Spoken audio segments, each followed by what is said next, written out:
Bourvil, a retrouvé ce dimanche soir sur W9 aux côtés de Jean-Paul Belmondo dans Le cerveau de Gérard Houry, s'est éteint le 23 septembre 1970, laissant ainsi seuls ses proches dont sa femme Jeanne. Cette dernière est décédée 15 ans plus tard non loin de sa sépulture, dans d'affreuses circonstances.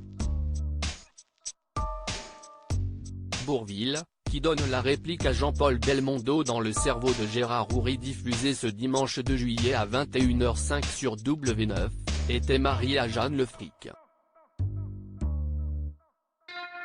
Il s'était dit oui le 23 janvier 1943.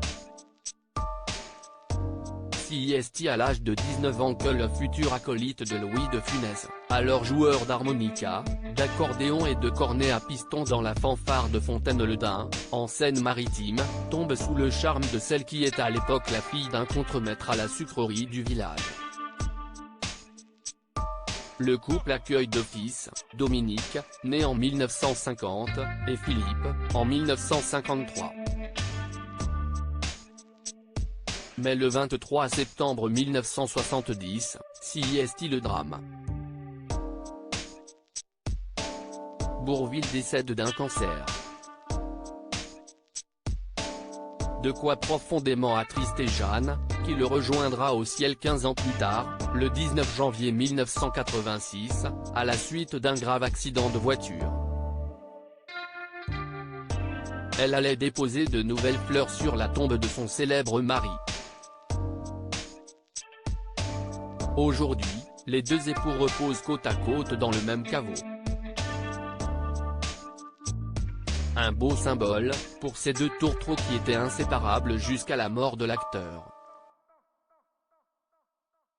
Une mort lente et douloureuse pour rappel, Bourvil est décédé à la suite d'une longue maladie, un cancer de la moelle osseuse. Il s'était initialement fait ausculter pour de vives douleurs qu'il pensait être des séquelles de l'accident survenu sur le tournage des Cracks d'Alex Joffé durant l'été 1967. Il a dans un premier temps tué sa maladie, de peur que les assureurs ne soutiennent plus ses films. Il a ainsi tourné de nombreux films malgré la douleur et l'épuisement, jouant notamment un personnage au crâne rasé dans Les Talons du regretté Jean-Pierre Mocky en 1969 dans le but de dissimuler un des célèbres effets secondaires de la chimiothérapie, la perte des cheveux.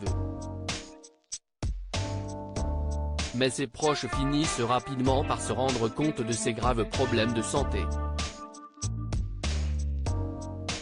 Notamment lorsqu'il chute lors d'un tournage en avril 1970, heurtant alors un portant avant de tomber sur le dos, pousser un cri et s'évanouir. En septembre, après avoir été assisté par sa femme Jeanne et son habilleuse depuis toujours sur les tournages Animaux Rolt, il décède chez lui, boulevard Suchet à Paris, aux côtés de ses fils. Une fin tragique pour celui qui reste dans l'esprit des Français un excellent comédien doté d'un humour particulièrement fin.